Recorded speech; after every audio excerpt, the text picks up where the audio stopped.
선악과 앞에 이제 이 두 사람이 서 있습니다. 아담하고 하와가 예상을 하지 않았던 또 다른 위험한 대상이 나타나는데 그가 누구냐면 아담과 하와를 속이기 위해서 접근하는 존재라는 거죠. 선악과 앞에서는 아담과 하와의 모습하고 뱀의 모습은 아담 이후입니다. 인류가 시작된 이 아담으로부터 지금까지 인간이 만들어낸 모든 인류의 역사, 그리고 지금도 만들어가고 있는 인간의 문명, 이거를 이해할 수 있는 핵심 이 부분이라고 할 수 있습니다. 이 창세기 3장의 선악과 사건을 제대로 이해하냐 못하냐, 이거는 신앙의 본질에 대한 매우 중요한 기초, 뼈대, 이거를 가지게 하는 부분이 됩니다. 자, 이것을 제대로 이해하게 될 때 믿음의 성장도, 성숙에 대한 그림도 그려질 수 있다. 에베소서 4장 13절에 이런 얘기가 있잖아요. 우리가 하나님의 아들을 믿는 것과 아는 일이 하나가 되라. 온전한 사람을 이루어라. 그리스도의 장성한 분량에까지 자라가라. 이런 얘기가 있는데 그 기초가 되는 기본이 되는 중요한 부분에 이 선악과 사건이 있다는 거예요. 하나님이 먹지 말라고 말씀하신 선악과를 먹게 되는 사건은 왜 생겨날 수밖에 없는가 하는 거죠. 아담이 선악과를 먹게 됨으로 인해서 인류는 죄에 대한 부분에 놓이게 됩니다. 아담의 잘못으로 인한 결과지만 모든 인간에겐 죄에 대한 본성이 자리를 하게 됩니다. 자, 이에 대한 결과로 이어지는 것이 인간이 스스로는 죄의 문제를 해결할 수 없게 되었다는 거예요. 자, 이 부분을 쉽게 생각할 수 있는 부분은 이제 아니라는 거죠. 자, 예를 한 가지 들어보면 만약에 우리 할아버지가 죄를 지었습니다. 근데 아버지가 평생에 그 죄값을 치르기 위해서 삶을 사시는 거예요. 그런데 나도 아버지처럼 할아버지가 지은 죄값을 지불하기 위해서 삶을 살아야 된다. 돈을 벌기 경제활동을 하는데 그것이 모두 죄값으로 빠져나가는 거예요. 아무것도 나에게 돌아오는 것이 없고 수고하면 수고할수록 모든 것이 다 빠져나가는데 줄지는 않는 겁니다. 아무리 많이 돈을 벌어도 나에게는 아무것도 안 남아요. 열심히 일을 하고 수고하고 노력을 해도 삶에 희망도 없고 재미도 없고 아무리 최선을 다해 돌아온 것이 아무것도 없다. 그럼 인생의 의미를 누릴 수가 없는 것이 되죠. 자, 이 부분을 쉽게 말할 수 있는가 할 때 이제 그렇지 않다는 거죠. 80년을 100년을 삶을 사는데 평생의 죄의 값을 지불하기 위해 살아야 된다면 그럼 이게 삶의 의미가 있겠는 거죠. 자, 그런 거하고 같을 수 있다는 거죠. 아담이 한 일은 나에게까지 연결이 된다 이겁니다. 아담이 한 일인데 그러니까 아담이 선악과를 먹는 순간 인간에게는 죽음의 문제가 발생을 했는데 이 죽음의 문제는 모든 인간에게 공통적으로 적용이 되게 됩니다. 과거의 사람이든 미래의 사람이든 할 것 없이 누구나 다 적용이 됩니다. 자, 그러면 우리는 이렇게 질문을 할 수도 있죠. 왜 아담이 잘못을 우리에게까지 그 책임을 물으라고 하시는가? 아담과 나와는 전혀 상관이 없는 것 같은데 이렇게 이제 이거 불공평한 거 아니냐 이렇게 얘기할 수 있습니다. 자, 나는 선악과를 먹은 적이 없는데 아담이 먹었다는 이유 때문에 나에게 동일한 죽음의 문제가 이어지게 된다면 자, 이것은 공평하지 않은 결과지 않냐. 그 믿음이 없는, 믿음을 이렇게 갖지 않은 사람들이 성경의 이야기가 그냥 소설 속 이야기처럼 느껴지는 부분도 사실 이 부분입니다. 이 선악과에 대한 부분이 그렇게 느껴진다는 거예요. 뭐 아담이 지었다 모든 사람이 죄인이 됐나? 자, 그런데 이 선악과 사건은 엄밀히 말해서 자, 모든 사람에게 주어진 동일한 사건이라는 거예요. 이것은 아담과 하와가 잘못한 일에 대한 기록이 아닙니다. 그래서 중요하다는 거죠. 인간은 누구나 선악과를 먹게 되는 순간에 죽음이라는 의미가 찾아오게 된다는 것을 말해주는 것이 이 사건입니다. 아담과 하와는 모든 인간의 그냥 대표 주자예요. 대표해서 보여주는 그 인물의 모습을 보여주는 거고 그들이 잘못이 나에게까지 이어져 내려오는 어떤 의미를 넘어서서 모든 인간은 태어나는 순간부터 선악과를 먹는 존재로 태어나게 된다는 거예요. 선악과 앞에서 하나님의 말씀대로 그것을 직행할 수 있는 사람이 아무도 없다는 겁니다. 선악과를 따먹지 않을 수 있는 존재가 아무도 없다는 거예요. 그럼 선악과는 하나님이 인간에게 주시려는 축복의 기준이었는데 선악과 열매를 먹지 않았다면 영원히 에덴 동산에서 살 수 있었다는 거예요. 근데 이것을 지킬 수 없는 사람은 하나님이 원하시는 기준에 합당한 모습을 가질 수 없게 됐다. 내가 평생을 수고해서 나의 어떤 죄의 값을 지불하고 또 지불해도 해결이 안 되는 것과 같은 거죠. 자, 에덴 동산은 더 이상 누구도 들어갈 수 없는 곳이 됐습니다. 그런데 그 동산에는 선악과 위에 또 다른 나무가 있었다는 것. 그것이 이제 생명나무죠. 자, 이것을 22절에서 이렇게 설명해 줍니다.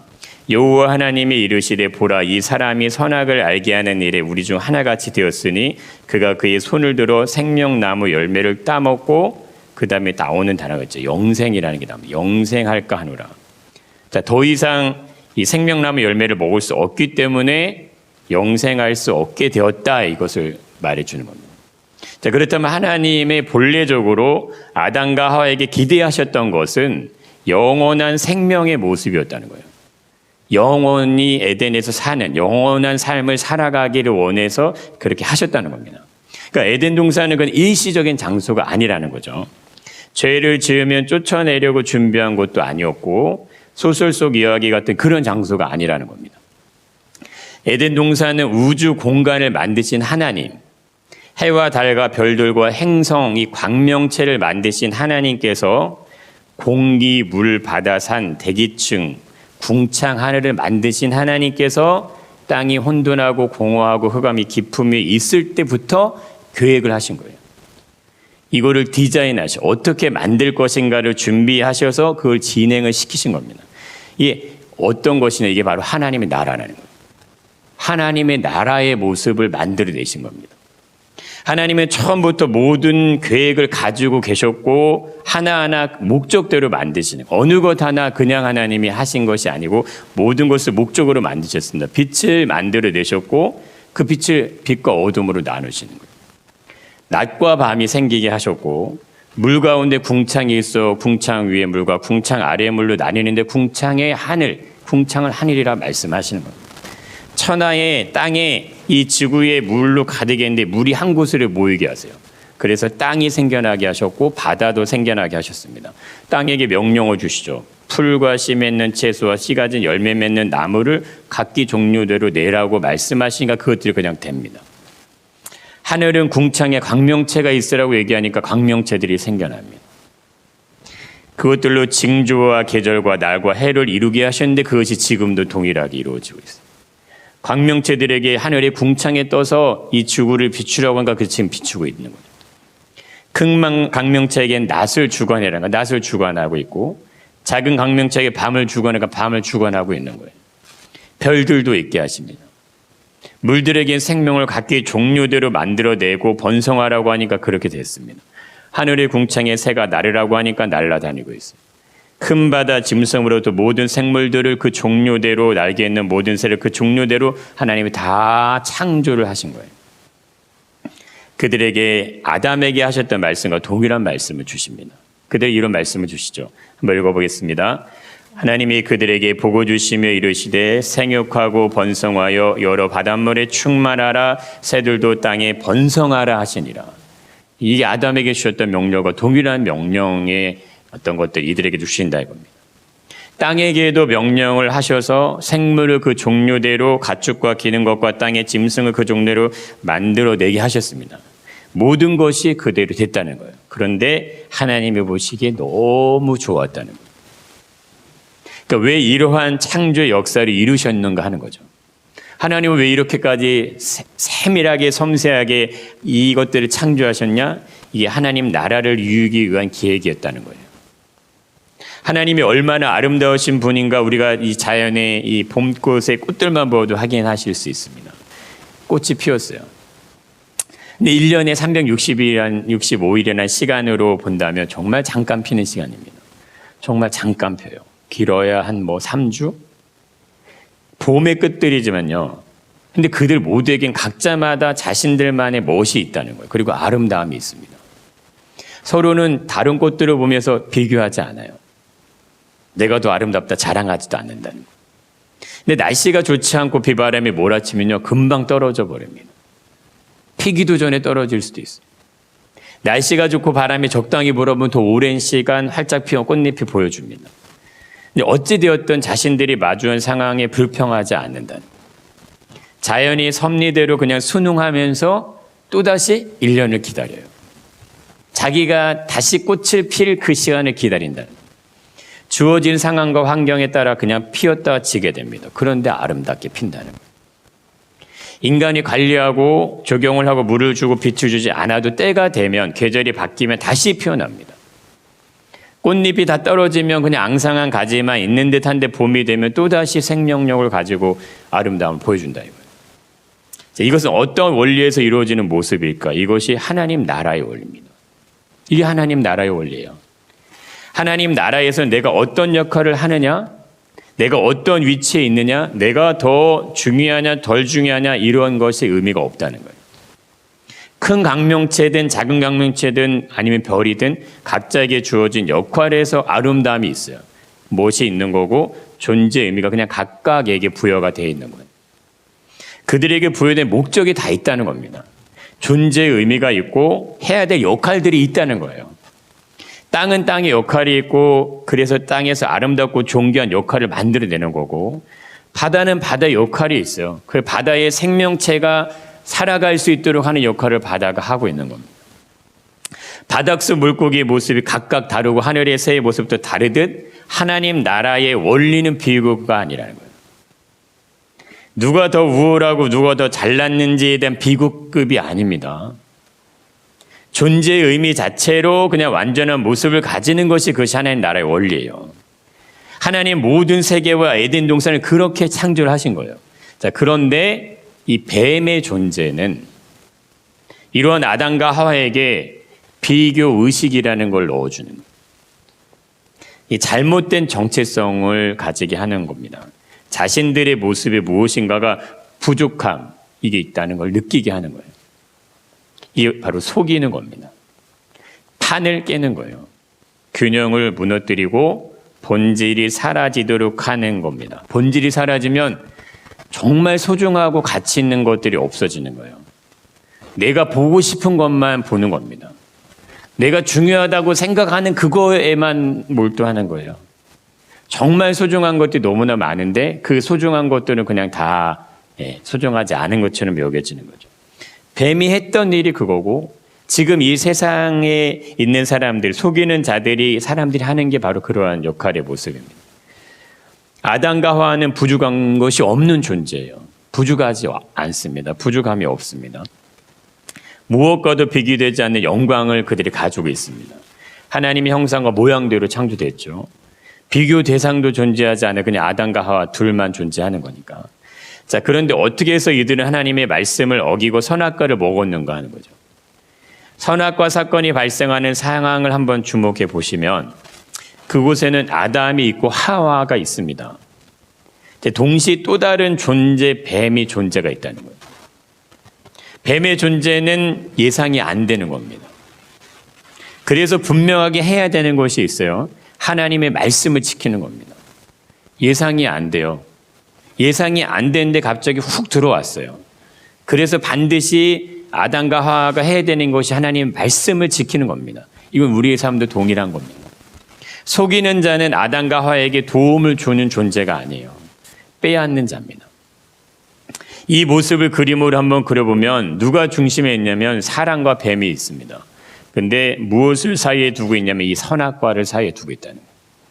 선악과를 먹을 것인가 먹지 않을 것인가 요거를 사이에 두고 뱀의 존재와 사람이 있다는 거예요. 그러니까 하나님의 말씀대로 살 것인가 하나님의 말씀대로 살지 않을 것인가의 지점이에요. 오늘날 우리에게 도전하는 모든 일들이 사실 이겁니다. 하나님의 말씀대로 살 것인가 세상의 흐름대로 살아갈 것인가 모두가 가는 그 길로 갈 것인가 좁은 길로 걸어갈 것인가. 마태복음 7장 14절에 이렇게 말씀하시죠. 한번 읽어보겠습니다. 멸망으로 인도하는 문은 크고 그 길이 넓어 그리로 들어가는 자가 많고 생명으로 인도하는 문은 좁고 길이 협착하여 찾는 자가 적음이라. 근데 예수님도 이렇게 얘기하시는 거죠. 예수님도 적다는 표현을 쓰신다는 거예요. 많은 사람들이 다 가는 길이 있다 이거예요. 근데 정작 가야 되는 그 길로는 적은 자의 사람들이 간다 얘기하신다는 거예요. 선악과는 에덴의 주인이 누구냐 하는 거예요. 누구냐. 이걸 보여주는 징표예요. 이 우리의 삶에도 동일한 거죠. 에덴 동산의 중앙에 두신 이유가 있죠. 하나님의 에덴의 주인이시라는 의미를 선악과를 통해 설명해 주십니다. 이 진짜 주인이 하나님이라는 걸 알려주시는 거죠. 진짜 왕은 아담이 아니다. 하나님이 진짜 왕이다. 그럼 선악과를 먹을 것인가 먹지 않을 것인가의 의미는 하나님을 왕으로 인정하느냐 그렇지 않느냐는 거예요.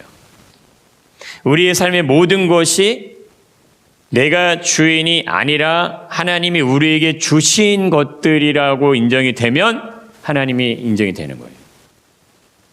근데 이것이 깨지게 되면 모든 것의 주인은 하나님이 아닌 게 됩니다. 내가 주인이 되는 거예요. 내가. 인류는 이 그림을 가지고 발전을 하는 겁니다. 성장을 하고 문명과 문화를 만드는. 그래서 우리가 그냥 이 세상의 것을 그냥 따라가다 보면 이 세상 안에는 하나님의 주인된 모습으로 발전을 하는 게 아니에요. 그래서 우리도 그렇게 따라가다 보면 우리 삶도 결국 누가 주인이 됩니까? 내가 주인이 되는 삶으로 가는 겁니다.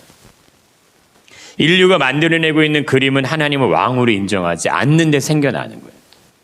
문제는 하나님은 분명하게 먹지 말라고 말씀을 하셨다는 거예요. 먹게 되면 죽는다고 말씀을 하셨습니다.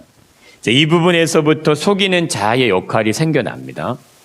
하나님이 하지 말라고 하신 것을 뱀은 하라라고 얘기하는 거예요. 해라 이렇게 얘기하는 거죠.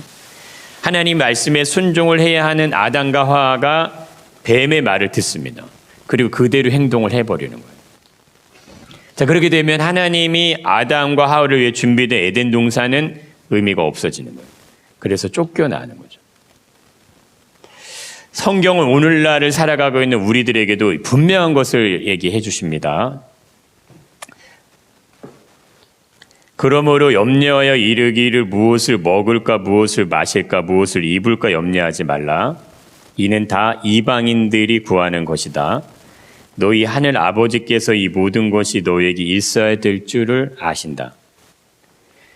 그런즉 너희는 먼저 그의 나라와 그의 의를 구하라. 그리하면 이 모든 것을 너희에게 더하시겠다. 자, 우리에게는 이 두 가지의 서로 다른 기준들이 있습니다. 육신을 위한 영역이 한 가지가 있고요. 나머지는 하나님을 위한 영역입니다. 얘기하죠. 다 이방인들이 구하는 것, 무엇을 먹을까 입을까 마실까 이 육신적인 어떤 필요들이 있고 또 한 가지는 그의 나라가 있다는 거예요. 하나님 우리 인생의 삶을 무엇을 위해서 만들으셨는가 하는 거죠. 우리의 삶의 초점이 어디에 있냐 이겁니다. 너희의 삶의 초점이 어디에 있느냐. 세상의 삶이냐 아니면 하나님의 나라이냐 이거예요. 속이는 자는 사람이 하나님의 말씀을 따라가지 않도록 그렇게 만드는 거예요. 속이는 자가 이루고자 하는 목표는요, 빼앗는 겁니다. 무엇을 빼앗냐? 하나님이 주신 모든 걸 다 빼앗는 거예요. 하나님이 주신 모든 걸 다 빼앗는 겁니다. 우리들의 시각이 우리들이 꿈꾸고 바라보는 모든 것들이 어디를 향해 있는가에 따라서 삶의 모습은 그냥 그대로 흘러가는 겁니다. 내가 생각하고 있는 대로 내 삶은 흘러가는 거예요. 그래서 생각이 중요한 자리에 있게 되는 겁니다. 하나님을 향해 있게 하지 않고 세상을 향해 있게 만드는 거예요. 선악과를 보게 하는 겁니다. 영의 일에 관심을 두는 것이 아니라 육신의 일에 모든 초점을 집중하게 그냥 만드는 거예요. 뱀이 하와를 유혹하는 장면에서 이 장면을 확인할 수 있습니다. 자, 뱀이 여자에게 이렇게 물습니다. 뱀이 여자에게 물어 이릅니다. 하나님이 참으로 너희에게 동산 모든 나무 열매를 먹지 말라 하시더냐. 이게 1절 말씀인데 이 말씀하면 가만 보시면 하나님이 참으로 너희에게 동산 모든 나무 열매를 먹지 말라고 하시더냐. 자, 이 얘기를 이렇게 보시면 됩니다. 하나님이 너희에게 동산 중앙에 있는 나무의 열매를 먹지 말라고 하시더냐. 본래는 이게 맞는 질문이에요. 하나님이 너희에게 동산 중앙에 있는 나무 열매를 먹지 말라고 하셨어? 이렇게 물어봐야 되는데 이 중앙이라는 단어를 뭘로 바꿉니까? 모든 나무로 바꿉니다. 그리고 여기 하나의 단어만 첨부를 더합니다. 하나님이 너희에게 모든 나무의 열매를 먹지 말라고 하셨어? 여기에 참으로라는 단어를 하나 더 첨부하는 거예요. 하나님이 너희에게 동산 모든 나무의 열매를 먹지 말라고 하시더냐 단어 하나만 바꾼 겁니다. 뭐요? 중앙이라는 단어를 모든으로 바꾼 거예요. 하나만 먹지 말라고 하셨는데 모든 것을 먹지 말라고 하신 것처럼 말을 바꿔서 이야기합니다. 여기에 그냥 단어 참으로라는 진짜로 정말로 하나님 정말 그렇게 하셨단 말이야? 이런 의문을 던져주는 거죠. 여기에 뱀의 전략이 있는 거예요. 하와로 하여금 무엇을 보게 하냐면 선악과를 보게 하는 겁니다. 선악과를 다시 보는 거예요. 하나님의 말씀 앞에서 볼 때는 아무런 느낌이 없었어요. 이걸 먹고 싶다는 생각이 안 들었어요. 근데 뱀의 유혹을 듣고 보니까 다시 보이기 시작하는 겁니다. 모든 시선이 집중이 되는 겁니다. 마치 너의 인생에 가장 중요한 게 이거야 하는 것처럼 우리가 인생에 정말 중요하다고 여기고 생각하고 살아가는 그것에 집중하도록 그렇게 만드는 거예요. 순간적으로 하는 배의 말에 그냥 넘어갑니다. 그래서 선악과 열매를 먹는 것을 하지 말라고 하셨는데 하면서 이제 말이 흐려지는 거예요. 의구심이 생기기 시작합니다. 동시에 먹고 싶은 마음이 들어오도록 육신에 대한 욕망이 생겨나도록 하는데 넘어가는 거예요. 속는다는 건 기분이 좋지 않습니다. 내가 왜 그런 말에 속았지? 지나고 나면 분통이 터지고 내가 참 어리석다 생각이 드는데 우리 삶에서 누군가에게 어떤 일이 속는 경우들이 있다는 거예요. 크고 작은 손해를 보는 경우들도 있습니다. 큰 돈을 사기를 당하는 경우들도 있어요. 우리 보이스피싱 같은 일을 이렇게 들어보면 어떻게 그런 일이 속을 수 있지 하는데 막상 또 당하게 되면 이렇게 속게 된다는 거예요. 우리가 살아가고 있는 이 세상도 뱀이 하는 어떤 그런 것과 동일한 겁니다. 사기꾼들, 어떤 속이는 사람들이 가지는 전략도 동일한 거예요. 속이는 자들은 전체를 다 속이는 게 아닙니다. 그러니까 일부를 속이는 거예요. 그러니까 맞는 말과 틀린 말 이렇게 섞어 놓습니다. 근데 그것이 제대로 분별되지 않으면 그냥 맞는 말처럼 느껴지는 거예요. 이게 맞네 이렇게 느껴진다. 단어 하나만 바뀐 건데 단어 하나가 첨부된 것뿐인데 무엇이 틀렸는지 분별이 안 됩니다. 그럼 유혹이 넘어가는 거예요. 마치 뱀의 말이 진짜인 것처럼 느껴지고 그렇게 해도 아무런 문제가 일어나지 않는 것처럼 생각이 되는 거예요. 이단들이 하는 게 그런 겁니다. 맞는 말을 가지고 오고 틀린 말을 섞어 놓는데 가장 중요한 틀린 말을 섞어 놓습니다. 근데 이게 분별이 안 되는 거예요. 그래서 이게 정말 잘못된 건지 이게 왜 문제인지 이게 헷갈리기 시작하는 겁니다. 근데 유혹이 들어오는 순간에 뭐가 일어나면 옳고 그름에 대한 감각이 작동이 잘 안 됩니다. 내가 원하는 것에 대한 욕구가 나를 지배하기 시작하는 거예요. 그러니까 그 내 감정이 나를 이끌어가요. 옳고 그른 것에 대한 판단이 서야 되는데 그렇지 않고 내가 원하는 것에 내 몸이 그냥 끌려간다는 중독된 것처럼. 그러면 중심을 잡지 못하고 그냥 치우치게 되는 거예요. 근데 여기에 뱀이 가지고 있는 이 계략이 숨어 있는 겁니다. 상대를 속이기 위해서 상대가 원하는 것이 무엇인지를 알고 있어야 돼요. 아담과 하와가 알고 있는 이 정보를 뱀이 알고 있다는 거예요. 이 사실을 거짓으로 바꿔놓는 거예요. 아담과 하와가 알고 있는 정보가 거짓이라는 것으로 바꾸는 작업을 합니다. 무엇을 통해 하냐? 그게 욕심이에요. 욕심을 가지고 하는 거예요. 욕심이 잉태한즉 죄를 낳고 죄가 장성한즉 사망을 낳는다고 말씀을 하시는데 속임수에 넘어가기 위해서는 무엇이 있어야 되면 욕심이 있어야 되는 겁니다. 욕심이 있는 사람들이 넘어오는 거예요. 더 좋은 것을 가지고 싶고 더 많은 것을 가지고 싶고 더 높은 곳을 가고 싶고 더 인정받고 싶고 더 칭찬받고 싶은 마음들, 더 자랑하고 싶은 마음들이 있을 때 욕심이 그 자리에서 이렇게 자라나게 됩니다. 그것이 커질수록. 근데 욕심이라는 의미를 잘 이해를 하셔야 됩니다. 열심히 공부하는 거, 열심히 목표 향해 달려가는 거, 다이어트를 위해 몸을 관리하는 거, 가족을 위해서 열심히 경제활동을 하고 좋은 직장에 가기 위해서 공부하고 국가대표가 되기 위해서 노력하는 거, 사업을 성공하기 위해서 열정을 가지고 하는 이 욕심이 아닌가요? 욕심과 열정은 다른 겁니다. 열정은 경쟁이 아닙니다. 열정은 공생이에요, 공생. 함께 사는 거예요. 내가 잘 되기 위해서 노력을 하는 건 맞지만 나만을 위한 노력이 아니라는 거예요. 함께 잘 되기 위해서 더 많이 수고를 하는 겁니다. 그래서 열정은 긍정의 에너지를 주는 거예요. 함께 사는 것이고 함께 잘 되는 것이 이게 열정입니다. 열정은 노력을 하면 할수록 나를 빛나게 해주고 동시에 다른 사람에게 그 영향력이 흘러가게 해주는 거예요. 그게 좋은 예가 있죠. 우리 손흥민 선수. 우리는 그가 최고의 자리에 있지만 자만하지 않고 나태하지 않고 계속적으로 자신의 최선을 다하는 어떤 노력을 할 수 있는 이유가 이게 욕심이 아니고 이것이 열정이라는 겁니다. 그가 쓰는 단어를 가만 보시면 감사를 말하고 고마움을 말하고 보답하고 싶다는 얘기를 자꾸 얘기한다는 거예요. 참 희한하죠. 그런 말을 안 써도 이미 그가 누릴 건 다 가지고 있는데도 그런 얘기를 쓴다는 거예요. 자, 그 반대가 욕심이라는 거예요. 이건 부정의 에너지를 가지게 하는 겁니다. 이게 손흥민 선수 예로 본다면 내가 이만큼 했으면 진짜 노력한 거 아니야? 이런 마음이 들면은 그는 욕심으로 가는 거예요. 성경적 의미의 욕심은 비교 의식에서 출발하는 겁니다. 내가 이 정도 수고했으면 돼. 내가 이만큼 했으면 됐지. 저 사람보다는 내가 더 낫지. 쟤보다는 내가 더. 저 사람도 저만큼 사는데 나는 이게 뭐야. 이게 다 비교 의식이에요.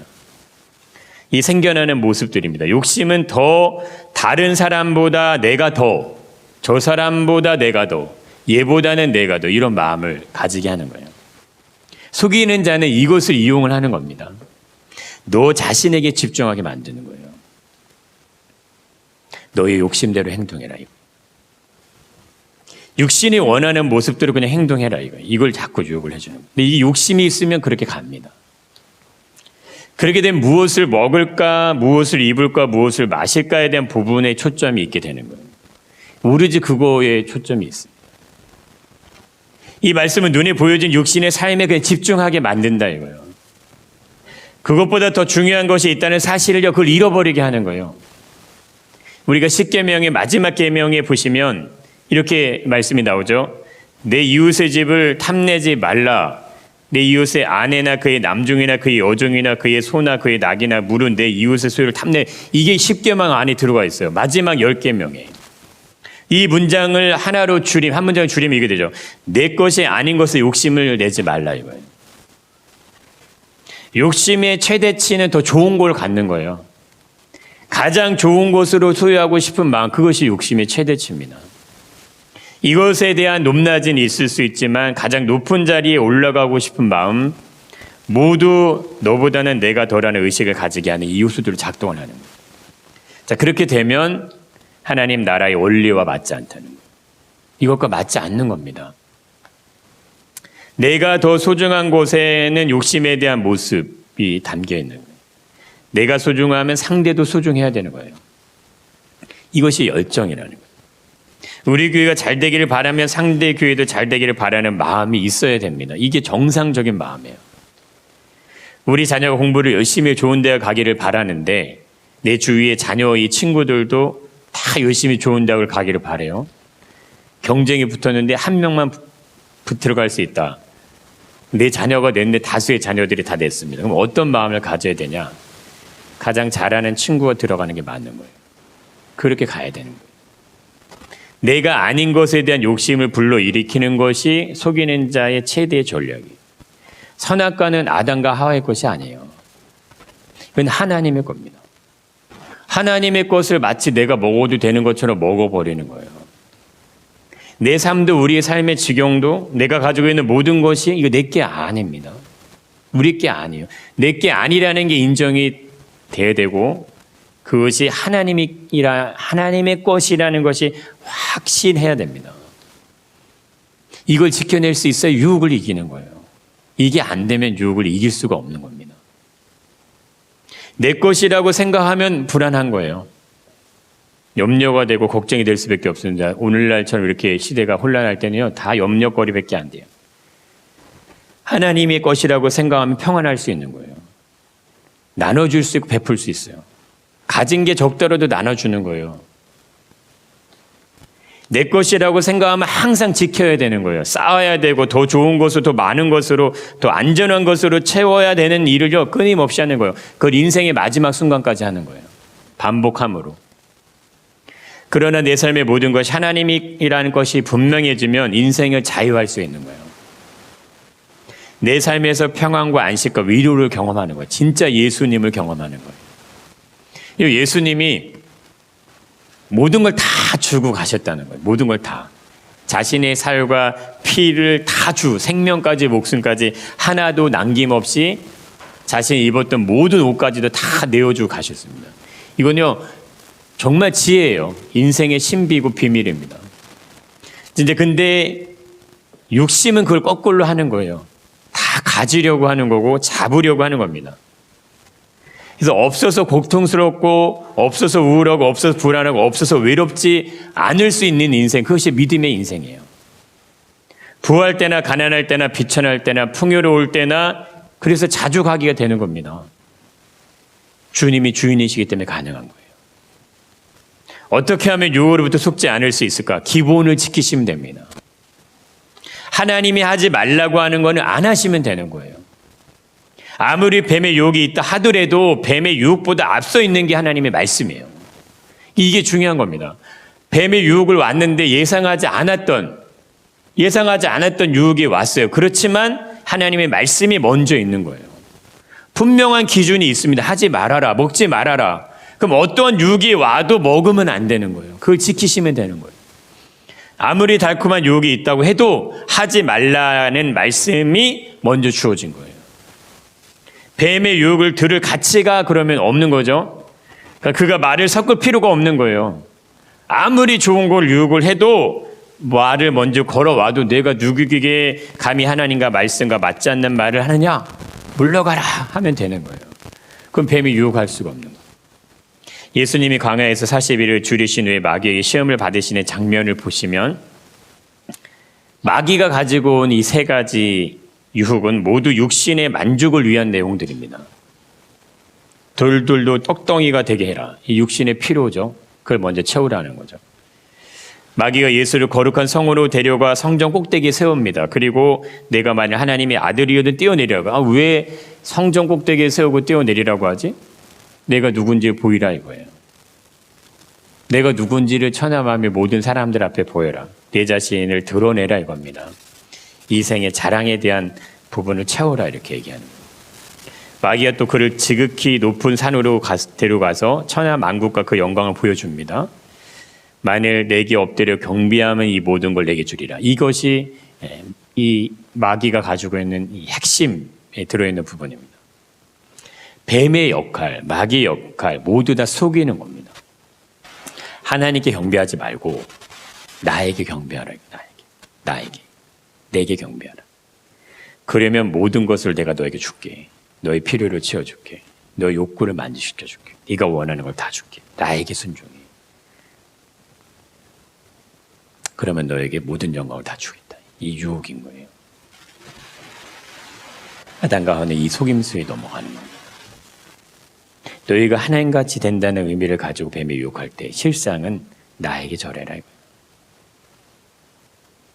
하나님을 섬기지 말고 나를 섬겨라. 그러면 너의 필요와 정욕을 내가 채워주겠다. 이렇게 유혹을 하는 거죠. 하나님 우리의 인생의 시간을 주셨습니다. 내가 지금까지 살아왔습니다. 나는 하나님의 기준을 따라왔는가? 아니면 육신의 삶을 위해 살아왔는가? 그럼 지금 우리는 어디를 향해 무엇을 향해 인생을 살아가고 있는가? 먹을 것, 입을 것, 마실 것 때문에 살아야 하는 것이 과연 인생인가? 그걸 위해서 예수님이 우리의 십자가 죽으셨나? 아니면 영원한 하나님 나라 영광을 위해 살아야 되는 인생이냐 이거죠. 영원한 하나님 나라를 위해 살아가는 인생이 어찌 육신의 삶에 대한 부분만 구하고 살아갑니까? 맞지 않는 거예요. 본래적으로 우리는 용서받을 수 없는 상태죠. 해결될 수 없는 상태. 속이는 자 이런 인간의 모습을 너무 잘 알고 있어요. 그래서 지금도 오늘도 매 순간마다 매일의 삶에서 우리의 생각으로 감정으로 입술로 하나님의 기준을 무시하도록 유도하는 거예요. 세상이 가지고 있는 기준대로 우리가 생각하도록 자꾸 만듭니다. 그리고 그 기준대로 느끼도록 해요. 그 기준이 우리 입에서 튀어나오게 해요. 그래서 더 좋은 거, 내가 원하는 거, 더 갖고 싶은 거 거기에 모든 초점이 맞춰지게 합니다. 그러면 하나님이 주신 이 아름다운 세상, 하나님이 이루려고 하는 하나님의 나라, 이게 보이지가 않는 거예요. 모든 생명의 신비가 봄의 꽃도 잠깐 피고 지는 그 시기를 위해서 365일의 엄청난 시간을 인내하고 기다리는데 우리는 하나님의 나라를 위해서 어떠한 수고를 하며 어떠한 인내를 하며 그 나라를 사모하고 가고 있냐?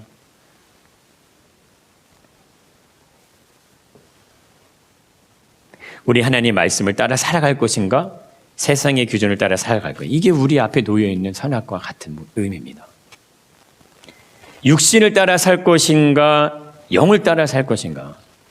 눈에 보이는 현실에 초점을 둘 것인가? 영원한 하나님의 나라를 선택할 것인가? 우리에게 예수 그리스도를 보내주신 이유는 분명합니다. 영원이고 영생이고 구원이에요. 생명이고 영원한 하나님의 나라예요. 본래 인간이 영원한 존재로 창조가 된 겁니다. 그래서 영원을 얘기하시는 거예요. 에덴 동산은 원래 영원한 동산으로 존재하기 위해서 만드신 거예요. 근데 죄로 인해서 하나님의 나라가 이 땅이 아니라 우리 눈에 보이는 이것이 아니라 하나님의 나라로 다시금 존재하게 됩니다.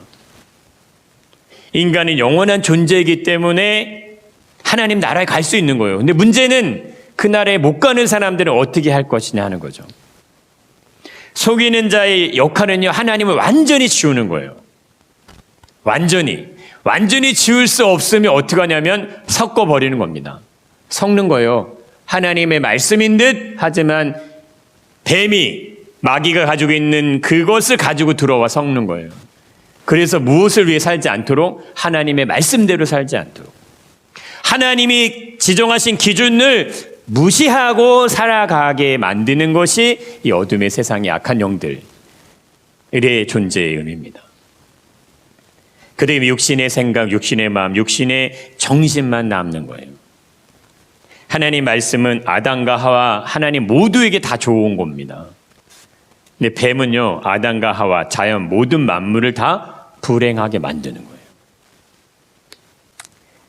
그러니까 머리로 이해하는 거하고 내 삶을 쳐서 복종시키는 건 또 다른 문제고, 내 삶이 하나님 앞에 복종될 때 우리 안에 하나님의 영이 임하심으로 하나님 나라가 보여지는 건 또 다른 차원의 것이에요. 그러면 내 육신의 문제를 가지고 하나님 앞에 엎드려서 예수 그리스도의 십자가가 경험이 되는 그 자리까지 가기를 하나님 원하시고 우리 그 자리로 부르시는 겁니다. 우리가 교회를 다니고 예배를 드리는 정도의 수준이 아니고 하나님 나라에 합당한 모습으로 바꾸시기 위해서 예수 그리스도가 우리를 대신 십자가에 죽으시는 거예요. 그 죽으심의 의미가 내 안에 분명하게 들어와야 내가 구원의 자리에 가는 자녀가 되는 겁니다. 믿어요. 믿는데 나는 육신의 삶을 살아요. 나는 하나님을 알아요. 그래 선악과를 따먹어 버려요. 난 하나님 말씀을 들었어요. 근데 뱀의 말에 듣고 그냥 순종해 버려요. 예수 그리스도가 40일을 이 광야에서 시험을 받으시면서 한 게 그겁니다. 40일이라는 시간을 줄이셔야 했던 그 이유가, 줄이시면서까지 이 마귀에게 시험을 받으셔야 했던 그 이유가, 육신의 몸을 입고 있는 모든 인간이 짊어지고 있는 그 죄의 그 어둠의 권세를 이기시기 위한 예수 그리스도의 준비라고 보시면 됩니다. 그 준비 과정을 통해서 영원한 생명이 이루어지게 하시는 거예요. 그게 있어야 어둠의 그늘 아래에 있는 인생을 영원한 생명의 자리로 옮길 수 있습니다. 아담이 실패하고 실수했던 그 실수, 그 죄의 본질적인 문제 해결하시기 위해서는 마귀를 이기셔야 되는 거예요. 그걸 이기신 분이 예수 그리스도세요. 그분이 우리에게 요구하시고 우리에게 원하시는 게 있어요. 영원한 하나님의 나라가 있다 이거예요. 육신대로 살면 반드시 죽게 된다. 영으로서 사는 자들, 육의 생각이 아닙니다. 영의 생각으로 살 수 있는 자녀들이 하나님의 나라에 들어갈 수 있을지 믿습니다.